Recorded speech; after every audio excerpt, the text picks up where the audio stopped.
This TV is on.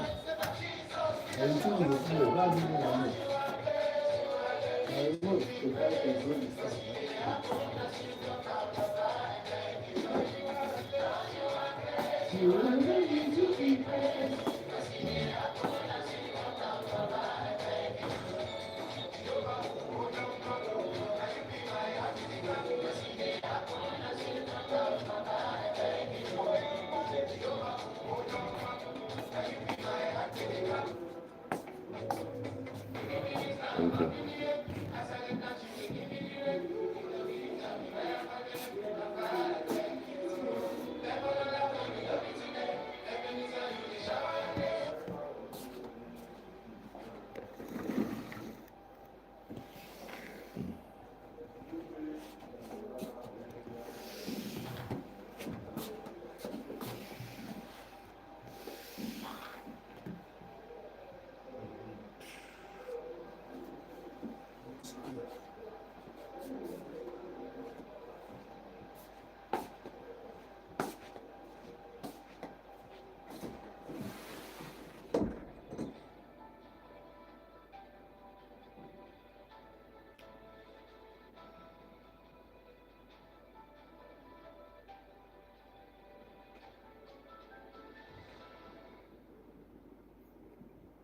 One, two.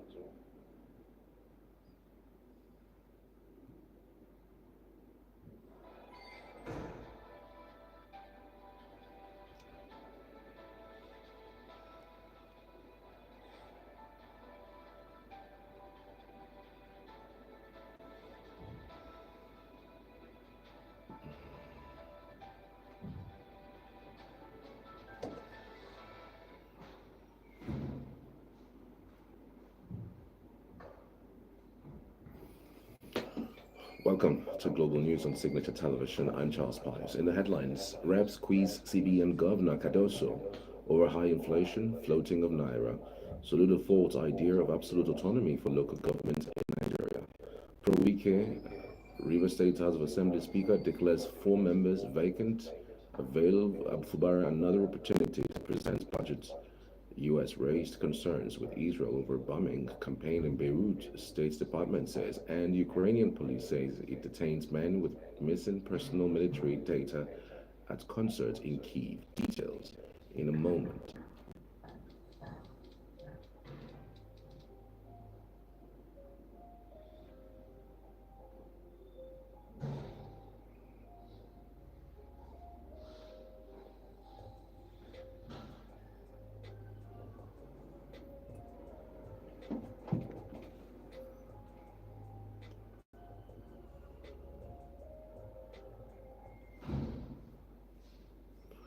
The House of Representatives Committee on Banking Regulations on Tuesday quizzed the governor of the Central Bank of Nigeria, Yemi Cardoso, over government's economic policies that have had serious economic implications on the purchasing power of Nigerians since the inception of President Bola Tinubu administration on the 29th of May 2023.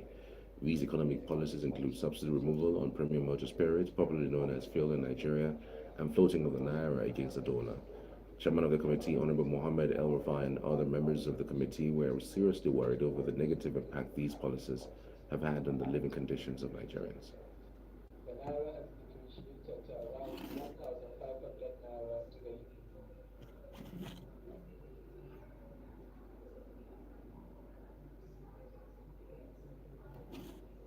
It is devastating. Nigerians are yet to see any real improvement in their day-to-day lives. Again, I feel we are all responsible. Unemployment, which increased by 5.3% in the first quarter of 2024, continues to climb as businesses are forced to cut jobs, largely due to harsh monetary environment and an unstable exchange regime. The policies intended to curb inflation and stabilize the naira seem to be having the opposite effect on the wider economy. Additionally, Nigeria recently secured another loan worth $6.5 billion from the World Bank, thereby making Nigeria's debt profile to exceed 129 trillion naira. This is particularly troubling. We are borrowing more even as our currency weakens and inflation surges. This is clearly creating a vicious cycle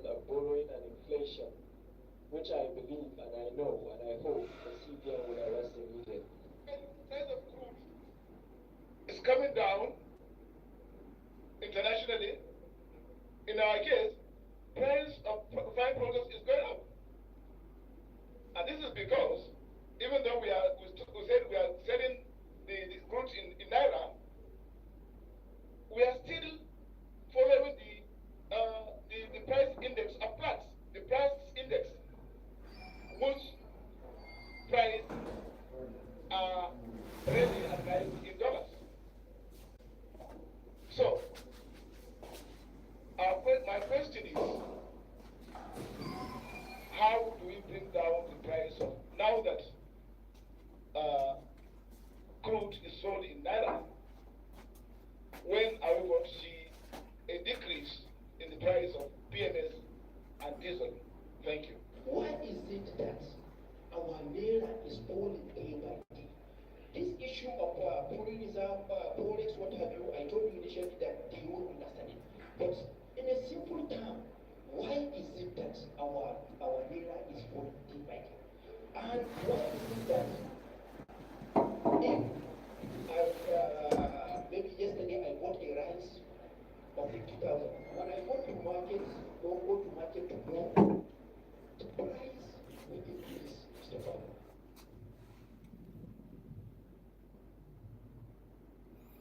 In his response, the central bank governor, Yemi Cardoso, outlined his plans to address the spiraling inflation in the country.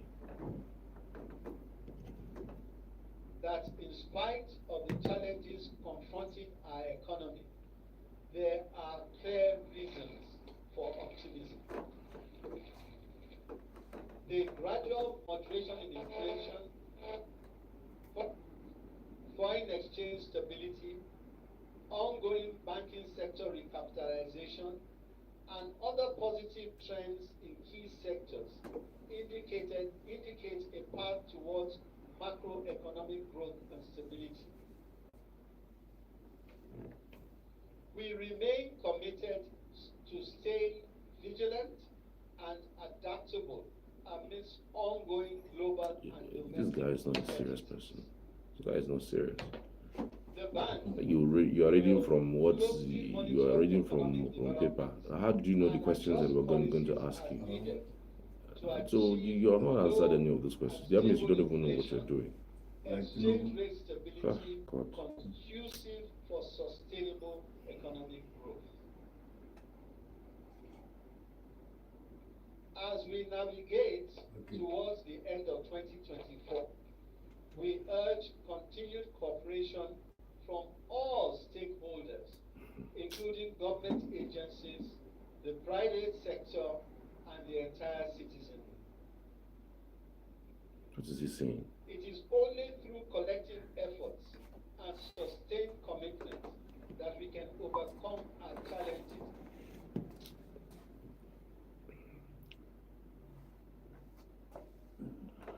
The committee, however, dissolved into a closed-door session for further deliberation as it aims to find a way out of Nigeria's economic quagmire. The chairman of the Federal Inland Revenue Service, FIRS, Zach Adedeji, has allayed fears of Nigerians and possible introduction of new taxes through proposed tax reform laws. Adedeji was speaking during an interactive session with members of the Senate's Committee on Finance in Abuja on Tuesday. He assured Nigerians that the tax reform laws would not entail the introduction of new taxes or increase of already existing ones.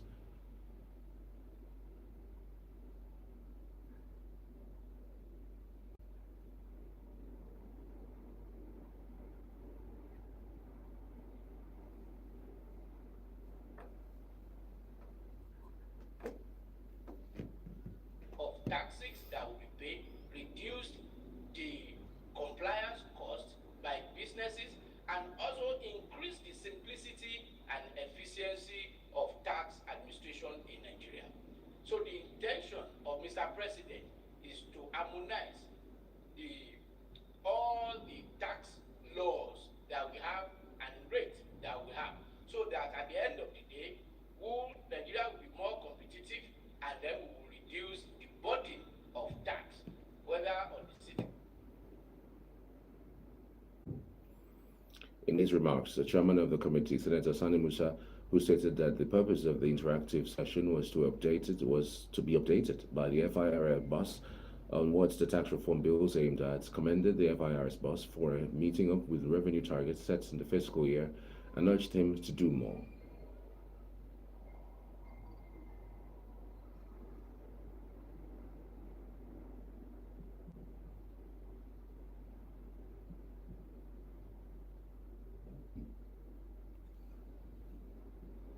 I mean, in return, we'll be able to have more developments, especially in our infrastructure, which we are in deficit at this moment.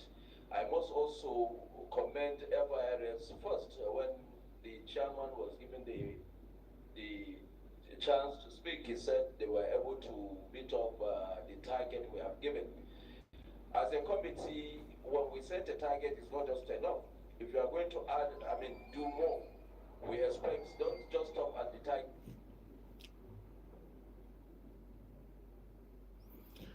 Many members of the committee also commended the FIRS boss on increased revenue generation by the agency, particularly non-oil revenue. The Public Relations Officer, Enugu Electricity Distribution Company (EEDC), Emeka Eze, has reacted to the set 11.8 billion naira debts as directed by the Nigeria Electricity Regulatory Commission (NERC). The communications officer gave this reaction at the Enugu headquarters on Tuesday in an exclusive interview with our correspondent Chidemere Mekibuna. Transmission company, distribution company, these are people that work together to see that customers get this service. And this service comes at a cost. So the economic situation which has impacted the purchasing power of an average Nigerian, is one thing. The other thing is the service that we are providing. We are supposed to sustain this sector. We are supposed to provide services to you. And if we are not able to recover that cost, we won't be able to serve you. So the tariff we have today, I want to believe you are referring to the people in Band A. Those are the ones that are complaining because the other bands, their tariff are still the same. It's frozen because government is still paying subsidy for those ones. It's only customers within the Band A feeders that are. As they emphasized that electricity is a product, and with the federal government's removal of subsidies, customers should expect to pay for their consumption. He also addressed concerns about the billing system and categorization of bands. The same way you go and buy a bag of rice, a bag of beans and all that, and you see that the prices are, going up. Foreign exchange rate is also a critical factor here. Inflation rate is a determinant to, what we pay as consumers or customers. So if, for example, the exchange rate drops, it will be part of the tariff. When this was introduced, it came up as 225 per kilowatt hour. Okay, the exchange rate dropped, the FX dropped a little bit, and it came to 206.9. Today we have 209.5 because the exchange rate has not been stable. So these are, things that we need to appreciate. Nobody is enjoying the hardship that people are subjected to, but we have a service to provide, and for us to be efficient, our consumers, our customers need to pay for the service. The NERC had ordered EEDC to credit the accounts of affected customers and provide proof of compliance by March 31st, 2024. The development comes amidst growing concerns about estimated billing and the need for prepaid meters, and NERC's directive aims to address these issues and ensure transparency in the billing process. Meanwhile, Anambra State Governor Professor Gov Soludo has faulted the concept of absolute autonomy for the 774 local government areas across Nigeria, describing them as a pathway to monstrous chaos. Gov Soludo, in a media broadcast shortly after he signed the local government administration law in Awka, the state's capital, on Tuesday, emphasized that the complexities surrounding local government autonomy could increase existing challenges, undermining the intended benefits for communities. According to him, Section 7 of the Constitution plays a pivotal role in establishing the legal framework for local government operations across the nation, pointing out that the Anambra State House of Assembly has fulfilled its constitutional duty by enacting laws that align with Supreme Court rulings, ensuring operational clarity for local governance. He expressed concern that abandoning this duty would leave local governments without a legal framework to manage their finances, a power entrusted solely to state legislatures. The governor pointed out that the legislative authority under Section 7 mirrors powers granted to the National Assembly over the Federal Capital Territory and its consuls. He said that many states face difficulties maintaining solvent local government systems and warned of potential financial turmoil without effective coordination between state and local entities, adding that it could lead to state bailouts or federal interventions in cases of insolvency among the 774 local government areas. It further clarified that the money would not be handed over to the state but remains with the local government under a joint pool for the discharge of certain services by the local governments, which services are uniform among the local governments.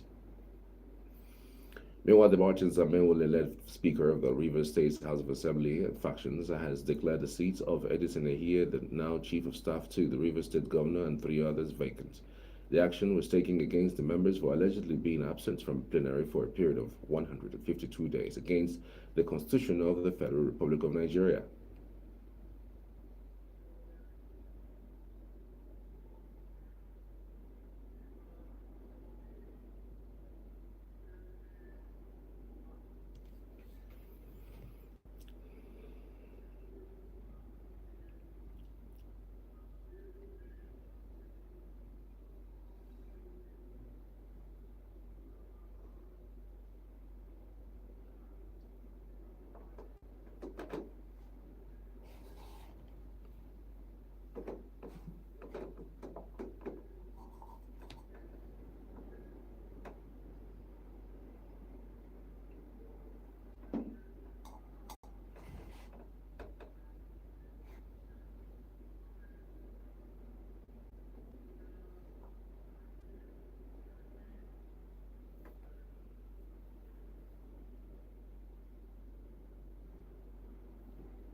The leader of the factional assembly, Major Jack, moved the motion asking House to declare the seats vacant.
After the debates from the lawmakers supporting three different votes in favor of the vacant declaration, the Speaker then resolved to write INEC to conduct elections to fill the vacant spaces.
The House also resolved to give Governor Fubara another window to represent the 2024 appropriation bill to the Assembly following nullification of the earlier budget presentation by the Appeal Court.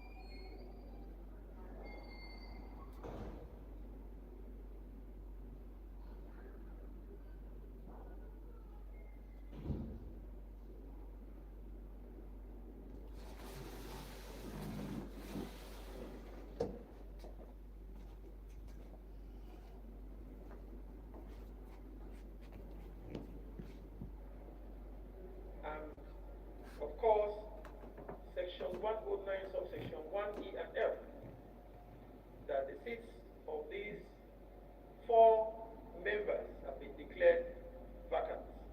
Members whose seats have been declared vacant are Honorable Edison Ogere, AE. Until today, he was representing the people of Amoda, East Constituency 2. The second person is Honorable Victor Okojomo. Until this voting, he was representing Morning Constituency. And Honorable Sukare Goodboy Sukare. Until this moment, he was representing the people of Amoda West. And Honorable Timothy Orubime Adolphus, who until this moment was representing the people of Okobo constituency. Honorable members, their seats have been declared vacant, and by your decision, we'll be sending a letter to the Independent National Electoral Commission urging them to quickly conduct elections to elect new representatives for these constituencies. The 2024 appropriation bill, we have to listen to our people. Let's allow him to bring the appropriation bill. It's another opportunity we're extending to the governor in the interest of the good people of Rivers State. Those in favor of this position should say aye. Aye. Against, say nay.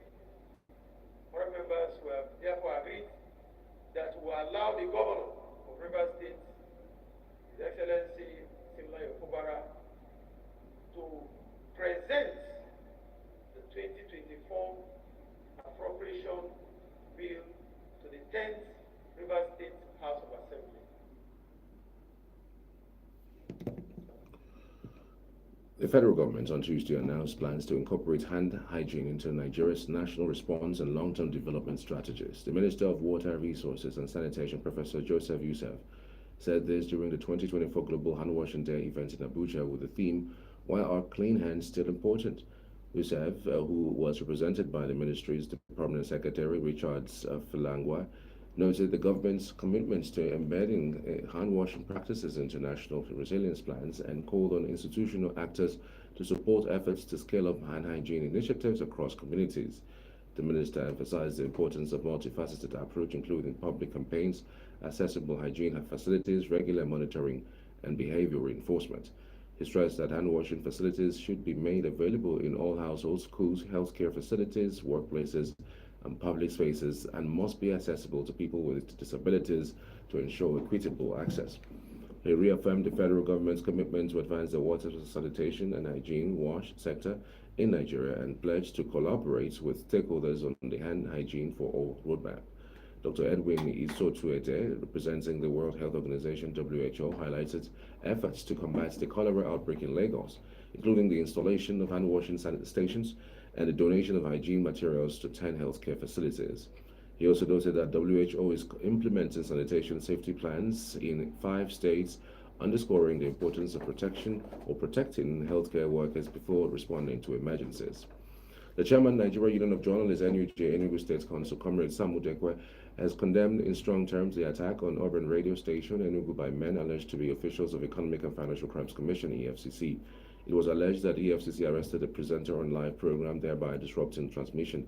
In a release signed by the Secretary of the Council, Dame Ifama Muta, and made available to media, Comrade Udekwe described the act as unprofessional, no matter the seriousness of the investigation being carried out. The NUJ chairman, while calling for a thorough investigation into the matter to ascertain whether it was truly carried out by Ben on official duty, asked the EFCC to apologize to the station and general public for the embarrassment and unethical act. He observed that it has become a recurring decimal for men in uniform meeting or meting out different degrees of intimidation to media workers without proper redress at the end of the day, and called for a stop to the official neglect. A team said to be officials of the EFCC at about 5:45, 6:45 rather, Monday stormed the radio station and disrupted transmission and whisked away an honorary personality on duty, Favor Echo.